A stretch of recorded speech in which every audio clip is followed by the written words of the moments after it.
Ха! Да разве твоя пуколка сравнится с моей волыной? Тикток Маршмеллоу, алюминиевый корпус, Isolation, вау. Блин, да как же ты меня заебал, долбоёб.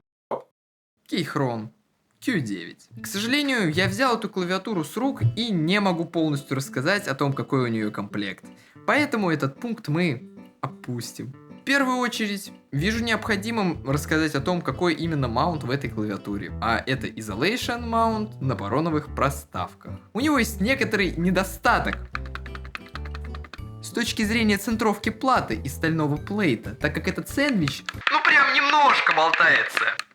И это проблема практически всех клавиатур с пороновыми гаскетами. Да и вибраций при использовании порона не очень много, что мне меньше нравится. Печатная плата здесь 1,6 мм, ход swap сокеты от Gateron, разумеется, поддержка QMK и VI, и что самое приятное, кнопка для перепрошивки находится под пробелом. Клавиатура в сборе весит 1 кг и 50 грамм, что вполне себе прилично для таких размеров.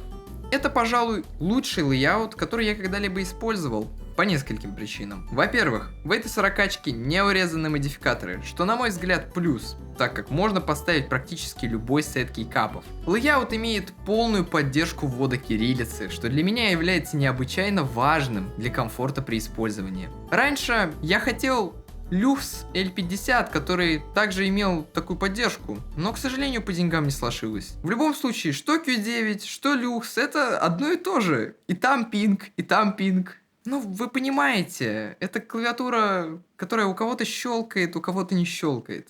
Пробел здесь 625U, что довольно редко встретишь на 40% клавиатурах. Это вторая причина, почему я остался ей доволен. Кстати, уже появилась версия этой клавиатуры с сплит-барами и дополнительными модификаторами на нижнем ряду. Поэтому, кому нравятся сплит-пробелы, это решение вам, несомненно, понравится. Что еще стало ключевой радостью для меня при повседневном юзе? Так это две дополнительных кнопки на правой грани и стрелочки. Стрелочки я использую в целом при любой работе с текстом, и мне, в принципе, это нравится. Хотелось бы, конечно, внести некоторые изменения, например, сделать NRL 40-качку. Если вы знаете о таких, обязательно напишите в комментариях. Было бы интересно изучить. Ну а теперь мы поговорим о пинг-фиксе, потому что, как вы знаете, многие кейхроны имеют пинг и небольшой резонанс корпуса. Резонанс дна исправляется при помощи тонкого слоя силикона на дне или битума. В стоке есть силиконовые проставки вокруг винтов, но этого определенно недостаточно. Пинг здесь не такой большой, какой мог бы быть на кейхрон Q1 или Q3, и поэтому для меня это ограничивалось проклейкой мест под винты, маляркой, и все, и в принципе звук меня стал устраивать. А если пинг и остался, то совсем незначительный. Я поставил на эту клавиатуру Heavy Tactile от Vuccio, так как эту клавиатуру я могу использовать только под печать и повседневное использование. Долбил его просто нереальный. Никаких шумок я не проложил. Даже тот фикс, о котором я говорю, типа силикон на дно, я даже этого не сделал. Потому что мне нравится то, как оно звучит. Я дополнительно проложил поликарб фильмы, чтобы звук стал еще звонче, и я получил ровно то, чего я хотел.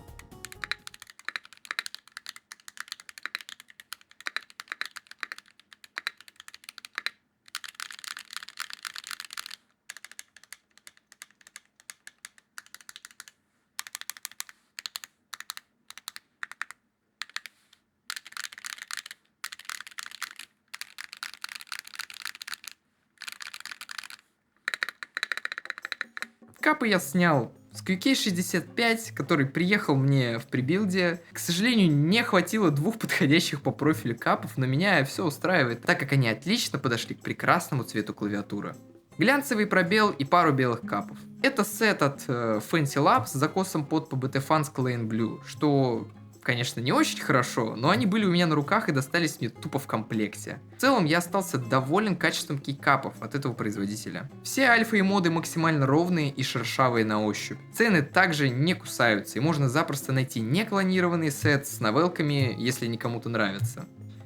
Сори, отрубился один свет, но я думаю, вы потерпите, осталось немного. Ну а теперь поговорим о самом интересном, а именно об опыте эксплуатации. Данной клавиатурой я пользовался на протяжении месяца и остался в полном восторге от всего, что она мне предлагает с точки зрения лейаута. В первую очередь хочется поговорить о настройке слоев. Все, что я менял, так это сдвинул моды вниз, исключая капслок, так как я им не пользуюсь, от слова совсем, потому что он мне скорее мешает, чем помогает. Что я могу сказать о недостатках этой клавиатуры? Есть небольшой перевес самой клавиатуры в сторону верхних клавиш, из-за чего она слегка прожимается в ковер, когда нажимаешь на верхнюю грань. Ты права. А у меня кейхрон флип, потому что смотри. Вот ты нажимаешь на любую верхнюю грань, вот нижняя грань, ну типа нормально, относительно. Сука, как так спроектировать можно, что у тебя перевес, блядь, идет сверху? Ну это пи***ц ебаная.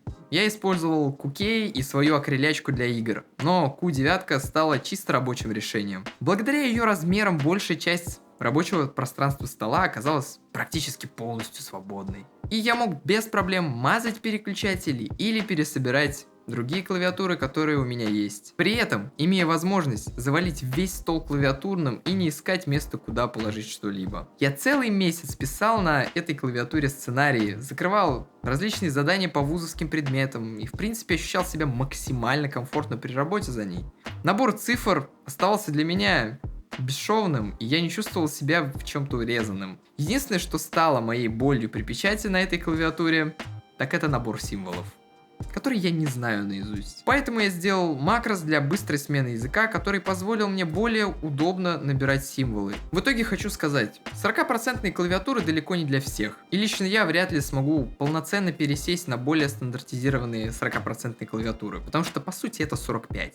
Не стоит сильно опасаться 40% или тех же 60, если вы пользуетесь 100% клавиатурами, потому что это не настолько сложно пользоваться одной дополнительной кнопкой при наборе текста. Разумеется, если ваша работа не требует всех кнопок сразу. В целом, клавиатура оставила о себе действительно приятное впечатление и с точки зрения ее настройки, корпуса и всего прочего. В общем, рекомендую.